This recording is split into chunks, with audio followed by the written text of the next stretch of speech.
آج ہم اتہاس کے پنوں سے ایک ایسی کہانی کی بات کریں گے جو صرف ایک گھٹنا نہیں بلکہ ایک انسان کے دل کے بدلنے کی داستان ہے۔ یہ کہانی ہے حضرت عمر ابن الخطاب کی اور ان کے اس سفر کی جس نے تاریخ کا رخ ہی موڑ کر رکھ دیا۔ ذرا سوچئے، ایک انسان جو اسلام کا سب سے بڑا دشمن مانا جاتا تھا، وہ آگے چل کر اسلام کی سب سے بڑی طاقت بن گیا۔ تو سوال یہ اٹھتا ہے کہ آخر یہ اتنا بڑا بدلاؤ ہوا کیسے؟ آئیے اس پورے سفر کو قریب سے سمجھتے ہیں۔ کہانی کی شروعات ہوتی ہے مکہ سے، وہ دور جب اسلام نیا نیا تھا۔ مسلمان بہت کم تھے اور مکہ کا جو طاقتور قبیلہ تھا قریش، وہ ان پر بہت ظلم کرتا تھا۔ اور اسی ماحول میں ایک ایسا شخص تھا جس کا نام سنتے ہی لوگوں کے دلوں میں ڈر بیٹھ جاتا تھا، عمر ابن الخطاب۔ جب یہ نام لیا جاتا تھا تو لوگوں کے ذہن میں تصویر بنتی تھی قریش کے سب سے سخت، سب سے بہادر انسان کی۔ ان کی آواز میں ایسا روب تھا کہ محفلیں شانت ہو جاتی تھیں۔ اور ہاں، اسلام کے لیے ان کا ورودھ وہ کسی سے چھپا نہیں تھا، وہ ایک کٹر ورودھی تھے۔ اور پھر ایک دن ایسا آیا جب ان کا غصہ ساری حدوں کو پار کر گیا۔ وہ ایک ایسا دن تھا جو اتہاس کو ہمیشہ کے لیے بدلنے والا تھا۔ اس دن عمر اپنے گھر سے نکلے، ہاتھ میں ننگی تلوار لیے، اور ان کا ارادہ بالکل صاف تھا۔ وہ پیغمبر محمد صلی اللہ علیہ وسلم کی زندگی کو ہمیشہ کے لیے ختم کرنے کے ارادے سے نکلے تھے۔ لیکن کہتے ہیں نا، قسمت کو کچھ اور ہی منظور تھا۔ راستے میں انہیں کسی نے بتایا کہ جس دین کو وہ مٹانے چلے ہیں وہ تو ان کے اپنے گھر میں پہنچ چکا ہے۔ ان کی اپنی بہن فاطمہ اور ان کے شوہر سعید اسلام قبول کر چکے ہیں۔ بس یہ سننا تھا کہ ان کا غصہ 7ویں آسمان پر پہنچ گیا۔ انہوں نے فوراً اپنا راستہ بدلا اور اپنی بہن کے گھر کی طرف چل دیے۔ اب کہانی کا سب سے اہم موڑ آتا ہے، وہ پل جو ان کی بہن کے گھر کے دروازے پر گزرا۔ ایک ہلکی سی آواز جس نے سب کچھ بدل دینا تھا۔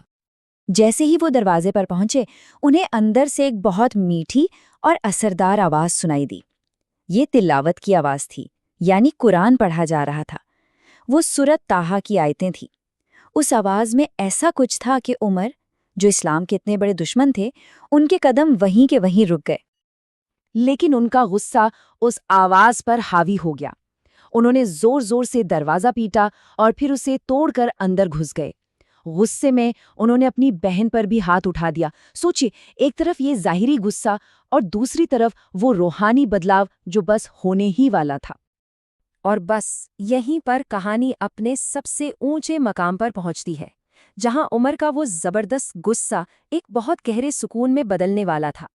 جب انہوں نے اپنی بہن سے وہ پنے لیے جن پر قرآن کی آیتیں لکھی تھیں اور انہیں پڑھنا شروع کیا، تو ان کے سخت دل میں ایک ایسی ہلچل مچی جو انہوں نے اپنی زندگی میں پہلے کبھی محسوس نہیں کی تھی۔ اور پھر وہ ہوا جس کی کوئی کلپنا بھی نہیں کر سکتا تھا۔ وہ عمر جن کی سختی اور روب کی مثالیں دی جاتی تھیں، ان کی آنکھوں سے آنسو بہنے لگے۔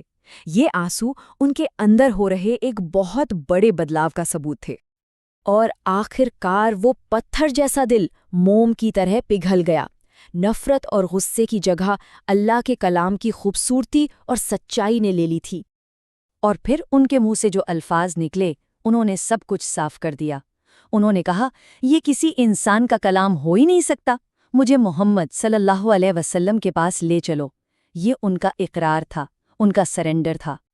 اور بس یہیں سے عمر کی زندگی کا ایک بالکل نیا سفر شروع ہوتا ہے۔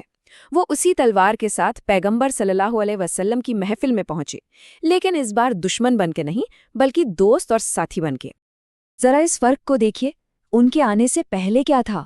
مسلمان چھپ چھپ کر نماز پڑھتے تھے، ایک ڈر کا ماحول تھا۔ اور ان کے آنے کے بعد کیا ہوا؟ مسلمانوں نے پہلی بار کعبہ میں کھلے عام نماز پڑھی۔ جو کمزور محسوس کرتے تھے ان میں ہمت آ گئی۔ اور جانتے ہیں، یہ سب یوں ہی نہیں ہوا، اس کے پیچھے پیغمبر صلی اللہ علیہ وسلم کی ایک خاص دعا تھی۔ انہوں نے اللہ سے مانگا تھا، اے اللہ، اسلام کو 2 عمروں میں سے کسی ایک کے ذریعے طاقت دے۔ اور اللہ نے یہ دعا حضرت عمر ابن الخطاب کے حق میں قبول فرمائی۔ تو آخر میں یہ کہانی ہمیں سکھاتی کیا ہے؟ یہ صرف ایک گزری ہوئی بات نہیں ہے، اس میں ہمارے لیے آج کے لیے بہت گہرے سبق چھپے ہیں۔ سب سے پہلی اور سب سے بڑی بات، کبھی بھی کسی انسان کو دیکھ کر اس کے بارے میں کوئی آخری فیصلہ مت کیجیے۔ کون کب بدل جائے یہ کوئی نہیں جانتا۔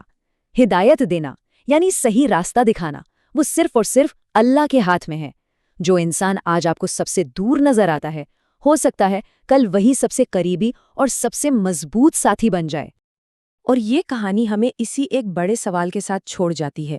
یہ ہمیں امید دیتی ہے اور ہمیں یاد دلاتی ہے کہ انسان کے دل کے بدلنے کی کوئی سیما نہیں ہے۔ کس کا دل کب اور کیسے بدل جائے یہ کوئی نہیں کہہ سکتا۔